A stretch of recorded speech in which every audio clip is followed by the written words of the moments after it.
Hi there, my friends. From the heart of a professor, welcome to my blog. This is Dr. Herbert B. Rosana, your professor, and I am sharing with you some of my most recent memories of July 8, 2023, during the Baccalaureate Mass of the BU College of Social Sciences and Philosophy. This church is a beautiful church. This is actually a protected structure because this is considered one of the cultural treasure of the Philippines. You can notice the unique carvings on the facade with the influence of Mexican and Spanish art. And this church is built on top of a hill, and you can see the Mayon volcano in the background. And from here, from this vantage point, you can see in the horizon the valleys, the hills, and also the town of Daraga and the city of Legazpi.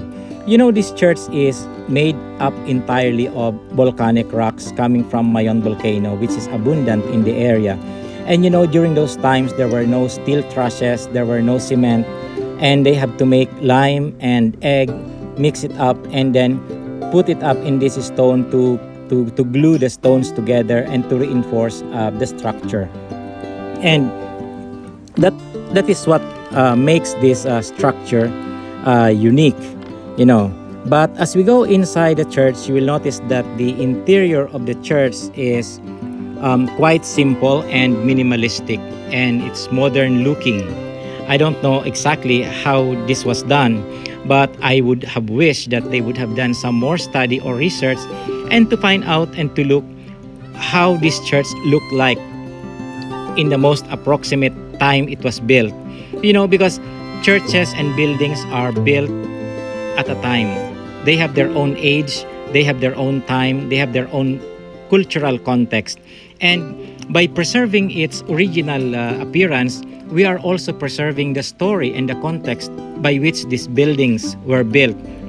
It gives us, sometimes it becomes a storybook that tells us about the legacy, about the story of the past. And this is one thing that I'm really sad.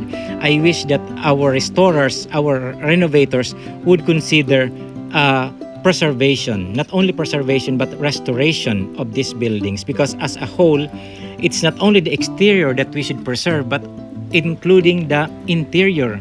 And this is how we preserve the story of the past.